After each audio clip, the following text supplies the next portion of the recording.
So I am back here with Dr. Yvette Miller, the Executive Medical Officer of a major disaster relief organization. And this is the second time we're recording our conversation, and it's a journey of healing. And that journey of healing is not, we had this extraordinary conversation on day 15, Yvette. And I want people to know that these conversations of healing, we get to a place, and I think we got to an extraordinary place of healing. But it's not one conversation. It's a series of conversations. Mm-hmm. It's a series of ongoing conversations.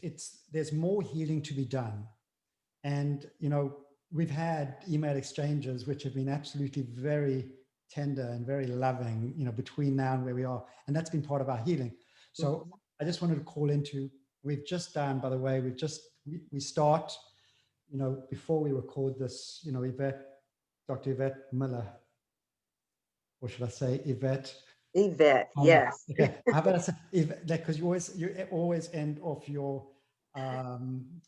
signature line, one love. I'm going to say Yvette, one love, Miller. That's me. Yeah. I say that's your. I hope you honor that. I hope you let me honor that as your middle name. Absolutely, absolutely. That is definitely my middle name. Absolutely.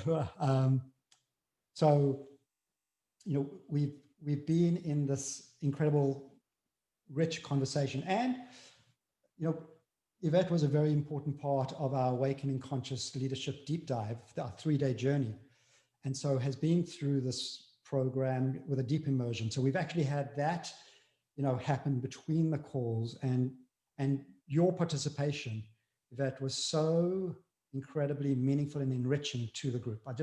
You brought a sense of magic. That experience was magic, and the way you contributed to, again, what's magical about that is the kaleidoscope, the diversity of voices. Mm-hmm. And that means kind of not only a diversity of, just the way we look at the world, it's also the diversity of race, the diversity of sexual orientation, the diversity, and in the broadest way, the contribution you made in actually contributing to that diversity, it's so necessary for creating the healing of the whole, was just so important that you were there. So where we started, before we got on the call, was Yvette, where we always start, one of us offers a heart lock-in. It's like a heart math inspired ritual, and we lock in our heart, and can you just maybe, Yvette, would you begin by sharing what that process that you just led the two of us through? Yeah. And then I will, I'll share a little bit more on, how I registered that experience. Yes. So the heart lock-in is just as those words describe, is that when you're having a deep felt and loving conversation with someone, and you can use it under different circumstances, but Danny and I use it as a way, to lock into each other's heart center and be open to each other's needs and the beauty of the conversation that we're getting ready to have. And so when you do the lock-in, the heart lock-in, you lock into something that you are grateful for, something that brings you joy, something that is important to you, that you are grateful for. And so that's what you lock into, is that feeling. And then after you radiate that feeling of love and acceptance to yourself, then you radiate that same love and acceptance to the person or the individuals or the group that you are in lock-in with, so that you can be on one accord. Which is a common phrase that we use in the African American community, when we all need to be in the same place, thinking about the same things, having the same objectives, is everyone being on one accord. And so practicing heart math helps us be on one accord. Yeah. So the thing what I experienced is when you were locking us in, I did experience one love. Literally, I experienced in the deepest way the grounding of one love, and it just felt deeper, and it felt like it felt like it was a evidence of our healing journey that we've already claimed, that psychological safety that allowed us to just release that little bit of tension and guarding that allowed for something deeper to emerge. Yes. With that? That is correct. So after we did the heart lock in, Dan said, I want to tell you what my experience was. And so share what your experience was while we were doing heart lock in. Yeah. So I said, Yvette, I've experienced you in a different way, because I said, I experienced you. This is the most grounded way I've experienced. I said, and then I asked you, did you experience yourself as feeling more grounded? Because there's certainly an evidence of kind of like what happens is when we get to a healing place, and I just want to say, do you feel more healed, incrementally on this journey? And I think we're both in awe, and it's not forced. It's authentic. It's just like, we're just speaking into what is, and you shared back. Yes. And so when he said that, that's what he felt, I confirmed that in my own body. So when I was going through the heart lock in, I've just been really scattered. I've had a lot of things today that I needed to get done that I didn't get done, but I still pushed them out of the way so I could be present for Dan. So when I was locking in, I'm standing up. I always stand up usually stand up when we have these calls. And I said, even though I'm standing up while I was doing the heart lock in, I could feel my spirit sit down and release itself and relax. And so in that moment, he felt how my spirit was feeling and how my body was feeling. And so, this heart locked in is real and it's authentic, and it allows people to connect on a level that is incredibly important in conversation and in connection. Yeah. Oh. So at the time, I'm hoping this recording is going to work. I have to just confess, because when I started the recording, I had it on my calendar, but I didn't have it in my Zoom. So I don't know when I stop the recording where it's going to go. I have to just declare that I've got a little bit of anxiety that we're going to get something glorious over here and somehow it's going to disappear into the ether. And then, I will take that as I will have to take that as whatever the cosmic script calls for. And so it is. But we're at this point, in the conversation where I clicked record, and we were about to actually feel into the intention for what might best serve today. And so we were at the point of intention of, I invited Yvette to share what would be most helpful on this part of her journey. So, as part of the experience where you talked about the presentations, and that, I guess it was like 3-day program from the exchange, I sent you an email and said that I did have some things about the exchange, that experience, that I wanted to talk about. But what struck me the most that I really want to talk about is your conversation about self-doubt. So when you were talking, about self-doubt, I was experiencing this intense moment of pain and hurt, and I was crying, and it was just not just pain and hurt, it was pain and hurt and anger. And so I was standing up, just like I'm standing up now, and I was pacing. I was pacing like a caged person, because the words that you were saying about self-doubt were, for me, were so completely foreign and off the mark for me that I wanted to just leave the conversation, but I made myself stay and listen because I needed that experience. Yes. And so this is what I was feeling, and this is what I shared. So after your session, we went into these breakout sessions, and the breakout session that I went into was with a single person, and it was this white woman. And so this is what I was feeling during the session. So when you were talking about self-doubt, this is the way I perceived the conversation. So only you know what your intention was. Absolutely. So the way I perceived the conversation about self-doubt is that self-doubt from your perspective, or what I perceived, is that self-doubt is this inner voice, is this inner feeling.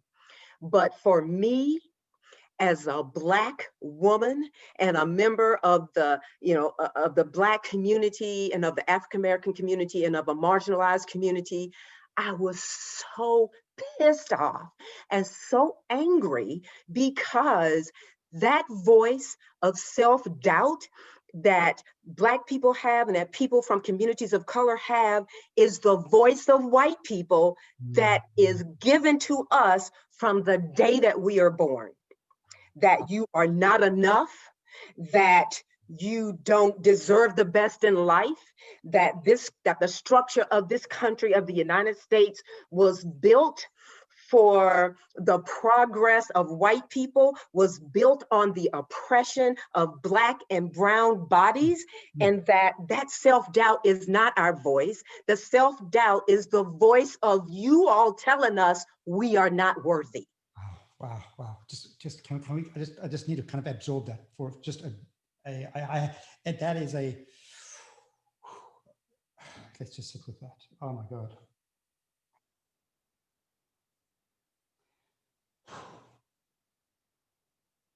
I'm trembling now. Yeah, I'm trembling with you. I'm trembling in solidarity. That's how powerful and palpable that emotion was then and still is now. Yeah, let me say, I mean, I'm feeling very moved, like emotionally moved, because I completely hear that here. This is one of the examples of, as a white person, I cannot fully appreciate your Black experience. You know, I look at this through the lens of, you know, my parents. My dad said, "What have you achieved today?" I mean, that's kind of like, it's almost in our family. And so my inner voice is from my dad. You know, what you're sharing is, I mean, I get it. As best I can, you know, what I'm imagining is, what must it feel like to actually get this voice, hear this voice over and over and over again, and then internalize it as somehow your voice, but it was never your voice to begin with. Do I hear you, sister? Do I hear you? Yes, that's exactly how I felt. And so that voice of "you're not worthy" is so present in the African American community that you all can stop saying it, because now we have internalized that voice, and that voice becomes the cop in the head. That voice is constantly policing us. That's why we have such a problem with the goddamn police. It's because we are externally policed by the criminal justice system, and then we are internally policed by that voice that you all have implanted in our heads. Wow. So Yvette, I don't even know. I think there's a placeholder right now. I mean, what's emerging for me, it's a placeholder statement. First of all, the placeholder statement is, I feel called on behalf of every white person that has ever done you wrong, that has ever done every Black person wrong, as a white South African who has been actually a big part of that voice. I just want to offer, I mean, I don't know that it's going to make any difference. I want to offer an amends. I want to offer amends to you and to all Black people in the country on behalf of all white people, whether white people connect with this with awareness, so-called woke white people, or white people of implicit bias that in certain ways they're unaware. Nonetheless, I want to actually take the opportunity as best I can to deeply apologize for that transgression. Okay, for that, it's a transgression. It's an injustice. And I am so sorry for that. I just can't even begin to, and I know it may not scratch the surface, but I hope that's a tiny part of inspiring other white people to offer the same apology. And perhaps when we get to a critical mass, there will be a critical mass of amends that will begin to actually lever the healing. So I know my contribution to this amends is minute, but I'm hoping it stimulates a rippling effect of somehow a movement of amends, of deep understanding. And then, it's a placeholder because I feel like we're just still shaking in rawness around this. So I don't believe, I want to just leave this out. So it's like, how do we actually heal this? So how do we actually move into the next phase of healing? Like, I don't know that we can answer that right now. Perhaps, the small token, and maybe that small token, and it's only a beginning. And I just don't want to actually like overblow what this is.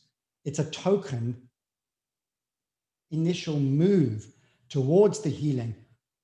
But I'm sensing that there's actually kind of having to actually navigate and plot a healing path forward, right?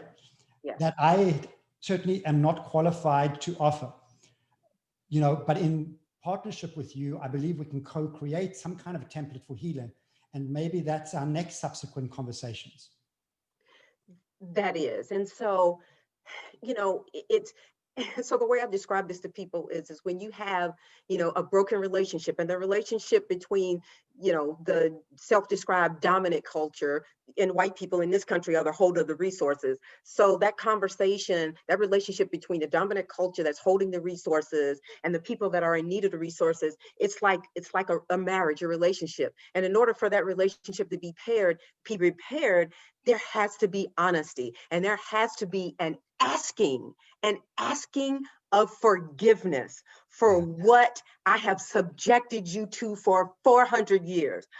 There has to be a place for the asking of forgiveness, and there has to be a place for communities to say, we accept that forgiveness. But accepting that forgiveness comes with a cost. There has to be action.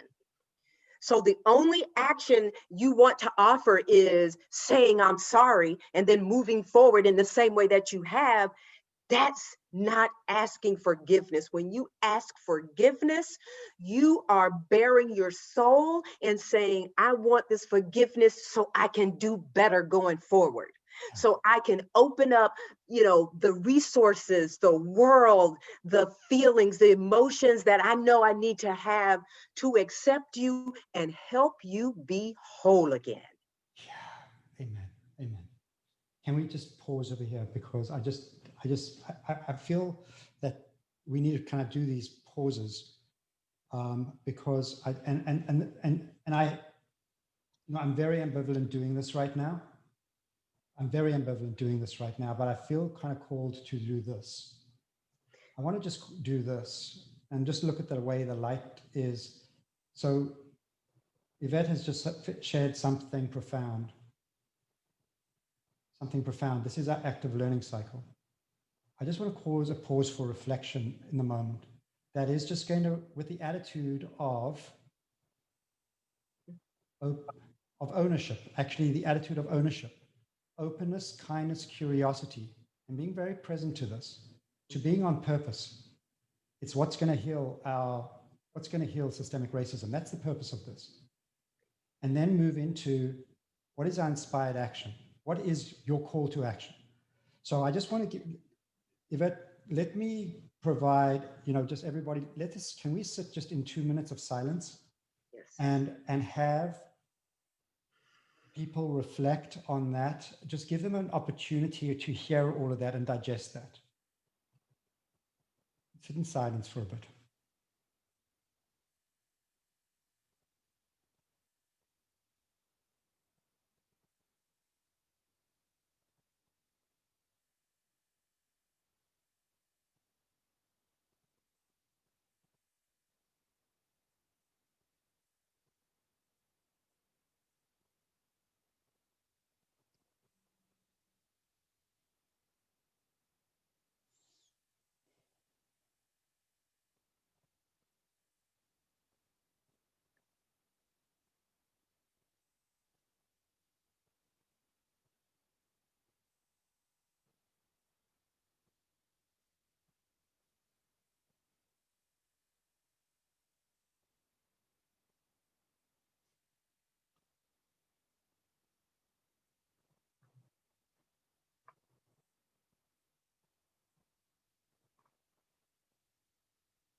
I want to honor your voice and just share whatever you feel moved to share, because this is. And so I guess it's been a little over a week since we did the exchange and the self-doubt presentation, your presentation. And so that has constantly been, you know, in my heart, on my soul, is, to be honest and forthright and intentional about how I felt that. And so I've shared with others about that conversation, um, and thinking that, as I shared that conversation with others and that thinking with others, that it would relieve that stress, that pressure, and take me out of that fight or flight cortisol cycle. It has not worked. And so the only person that I needed that could give me relief in your words was you. And so, again, just like any relationship, the person that means the most to you that can help you find relief in that conversation, because I'm talking about your words, was you. So I wanted to offer you the experience that I had, and so that you would know that your words to me were painful. I can't say, how any other Black person would, accept those words or see that words, but I know in my lived experience, those words were painful and harmful. And so I do accept, your loving and kind gesture of standing in the gap for the dominant culture, for the power brokers in this country, for the white people in this country. It's not going to erase all of the pain, but that loving gesture definitely has had a positive impact on me. And I feel less stressed now. Wow. Well, I want to call into what we had when when you first called me out, and you were really frustrated with me, at the Academy of Integrative Medicine. You said that, because I was conceptual about this, I was really conceptual, and you said, we're not going to neuroscience our way out of this thing. And I realized, absolutely not. I mean, I agreed with you, and I was embarrassed about that. You mentioned, you helped me understand that was a micro invalidation, and that I really understand that healing comes from receiving and giving love with each other. That's the heart of healing. It is. And, what I'm sensing is that you just wanted to feel heard by me. You just wanted to feel heard by me from a heart space. And you want to offer me to, offer a gesture in return that's a gesture of compassion. It's a small gesture. I mean, it's easy for me to say, I'm sorry on behalf of white people. I mean, those are just words. I mean, how much more vast do we have to go than that? But it's a gesture, right? It's a gesture. But you feel the heart of the gesture. And if that gesture inspires other, the gestures more widely in society, then perhaps we've got a shot at actually making this, more meaningful. So what I take from this, just extraordinary experience of this moment of now, and again, because I feel like, we decided to record, like, ask about this recording, and now I'm understanding how profound this conversation is. So again, I have the anxiety that I'm not sure we have the recording because like 1 million people need to see this, because I need to have 1 million people see this. And even if there are, let's just say 10% of white people are inspired to actually offer the same gesture, that's a meaningful contribution to actually kind of inspiring some meaningful change in the country. So I really kind of have a certain sense of a presencing into sensing your relief and having an appreciation to say, hey, to everybody, this isn't complicated. This isn't complicated. What you're witnessing here is healing. It's just allow yourself to be in a situation where you receive somebody else of a different color with empathy, a greater empathy and understanding, and then giving back to them with greater authenticity and care. It's not that complicated. It's not that complicated, moment by moment.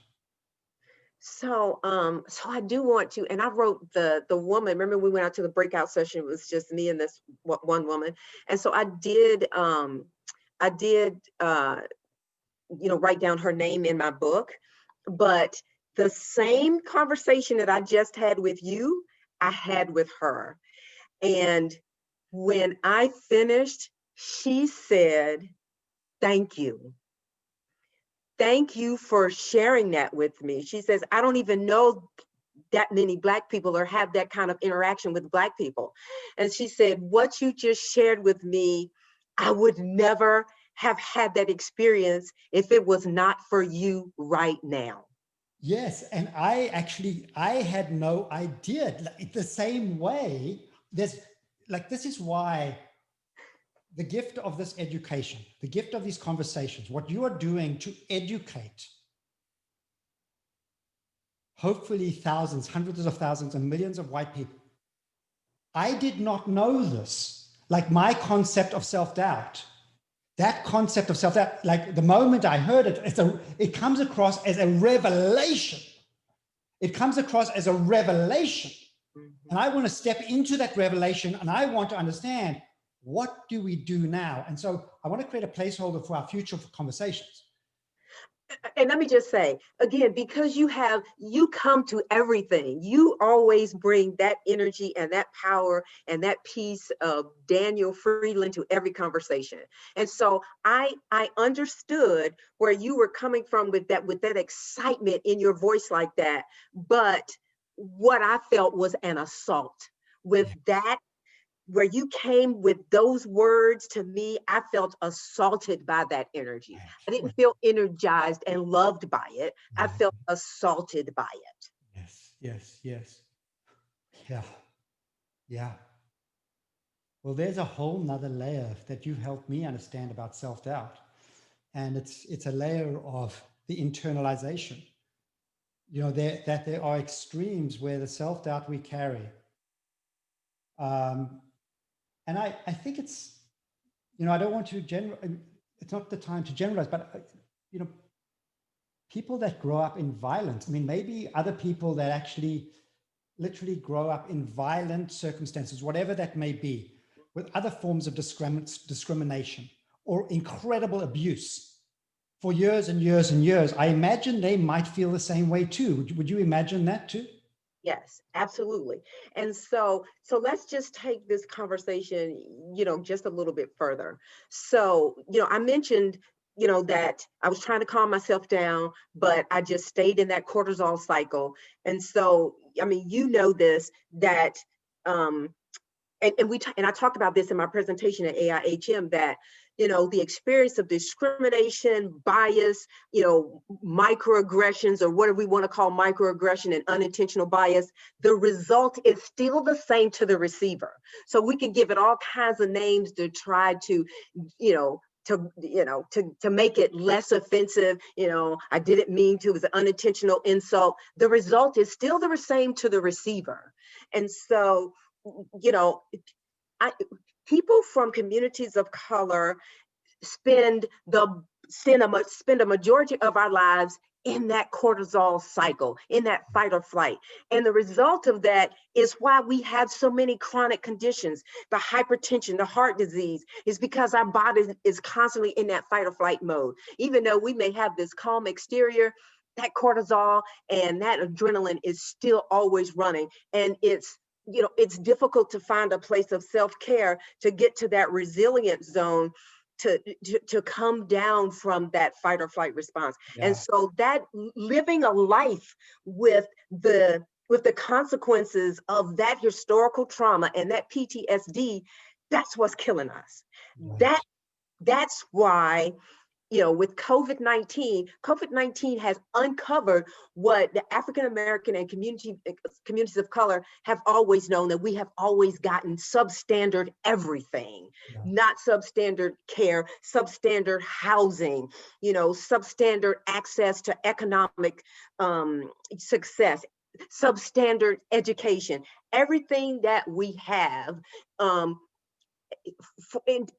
for the majority of cases, even in the best of neighborhoods, still are on the border and on the edge. Yeah. And so, to try to figure out ways to be healthy in that environment is why so much of our lives are, spent, fighting chronic disease. Yeah. Is because the nature of our existence puts us in that space physically to be in that fight or flight response constantly without having the resources and access to the resources to help us be our best and resilient selves and remove ourselves from that fight or flight response. So I want to just unpack, like there are a number of things that I called, and you've mentioned demands and resources. So I want to come back to that piece as well.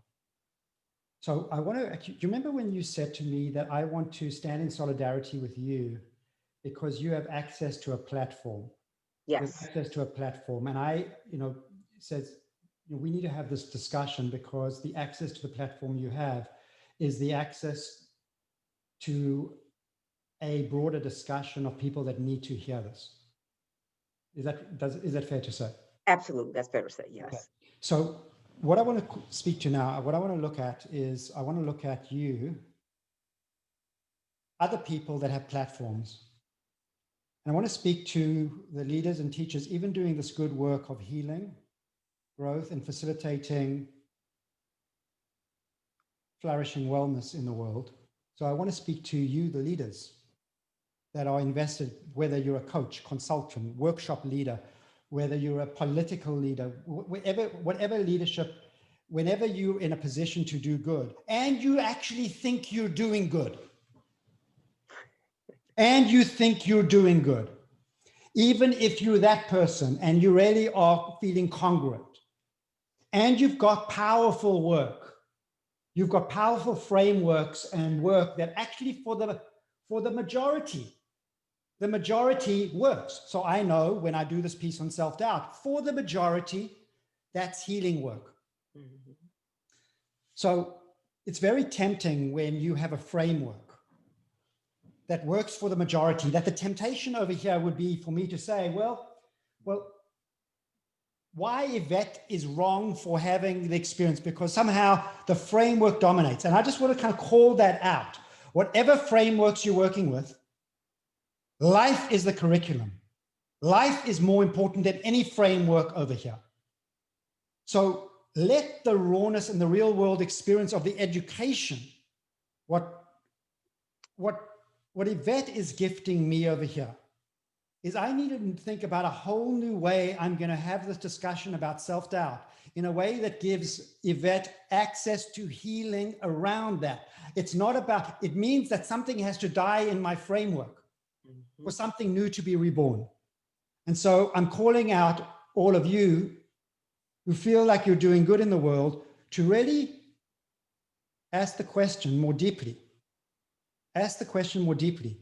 In this work, am I truly being a resource, or might I unwittingly be showing up as a demand? Right? And let that guide your deeper learning and put you into another active learning cycle to ask yourself, how can I commit to actually being a deeper resource, whatever that may take? And thank you, Daniel, because I'm calling you Daniel. I'm calling by your whole name. Because what you said is exactly what I was thinking. Your framework definitely resonates with a population, but there's a whole nother population that doesn't resonate with. And so in this moment, what I offer to you is to help recraft that framework so everybody can see themselves in this moment and see a piece of themselves and access what they need to access from that framework, with the understanding that that self-doubt comes from multiple different places. And in this culture in the United States, for many communities of color and marginalized communities, that voice is not their own voice. It is the voice of the larger culture. So we need to figure out how to bring in the voices of those communities so they can speak to each other in this framework, so that it's people that look like them and speak like them and honor their existence that can share this You know voice. what? You know what it comes out. You know what comes up for me is that no matter how good a framework is, it's actually what is the saying? The territory is not the map, right? I think I'm getting that right, and it's really us needing to have humility in understanding the distinction, Mhm. and that is that any framework that we impose is actually not going to do justice to real life, the full complexity of real life, the full complexity of the diversity and inclusion of all of life. There's no framework in the world. And so there's a shorthand of that, is that the starting out with the premise that all frameworks are inherently wrong, no matter how good they are. The only question we have to ask ourselves in all humility, is it sufficient enough for practical use? Mhm. And so that, for me to actually put my framework out in the world, I'm understanding the limitation of it. And I'm understanding if I don't put any framework out, I'm not going to be able to do the work of transformation either. Mhm. Agree. But, Yes. but what you're helping me understand on this call is that when we actually invite the voice of inclusion and diversity in broadly enough, all of a sudden, if we're engaged in wanting to do better, the framework expands to a point where perhaps at some point in the learning, the framework is no longer the map, but the territory itself. That's right. That's right. That's right. And so, the important point that you're making is, everybody wants to, create their own space. And so there's a lot of framework development, because everybody wants to have, the 7 principles of, success, and, the 6 principles of this. So everybody wants to have this framework that they think is perfect in every aspect and will resonate with everyone. And it doesn't. And so the key is if someone wants to have a framework that they think will work for all people, then they have to have all people's voices to make that framework work. So that's what we have here. And so that's the partner. That's right. That's the partnership. That's the partnership that we have here. And that's really, the creative flow and the creative environment that true collaboration generates. Yes. Amen. So, Yvette, I think we have actually kind of set the course forward for our next series of conversations. Yes, that's our next series of conversations.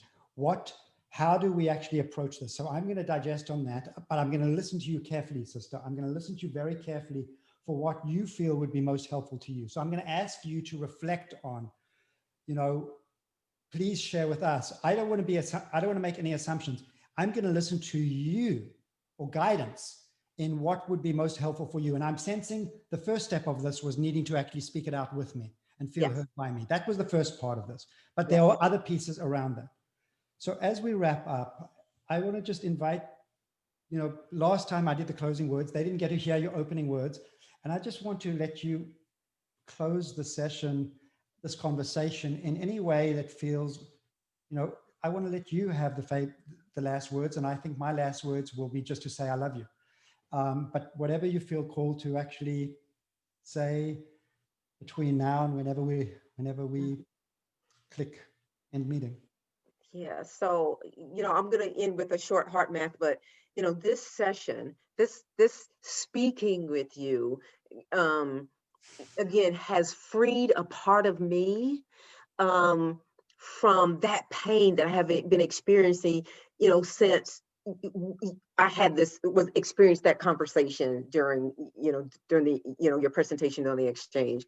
And so, I appreciate you and your words and honor, the love and openness and acceptance that you give to me, because that has really been healing. So I again, there's hardly an adjective to explain how appreciative I am of that. And then I'm also appreciative of that we now have the framework and the steps of what we need to move forward, in this construct. And so again, thank you. And I'm going to close with, heart math lock-in and sharing of this positivity experience with everyone that will experience this this video and be within the sound of our voices. So take a deep breath in and deep breath out. And another deep breath in, deeper than before.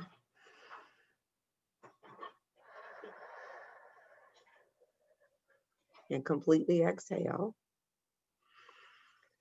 And then think of things, anything in your life that brings you joy, that you are grateful for, that, brings a smile to your face. Anything that you want to honor. And think about that. And as you breathe in, wholly, and breathe out, and focus your energy and focus your thoughts around the center of your chest and the heart center. And as you breathe in and breathe out, just hold on to that feeling of gratitude and joy and thankfulness.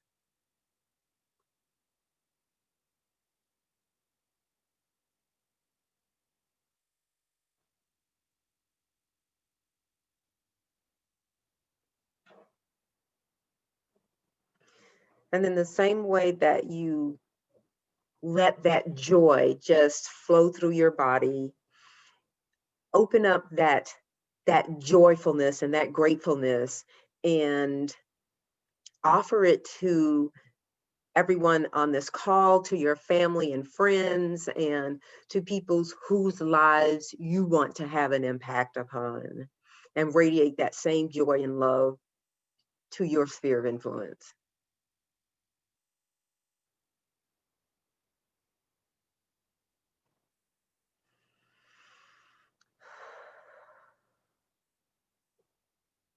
And I thank you. And thank you so much, Dan. Amen, sister. Amen, sister. I love you. I love you too. Thank you so much for the healing. I appreciate this. I appreciate it too. In untold ways. Thank you. Yeah. We will talk later. Thank you so much. Thank you. All right.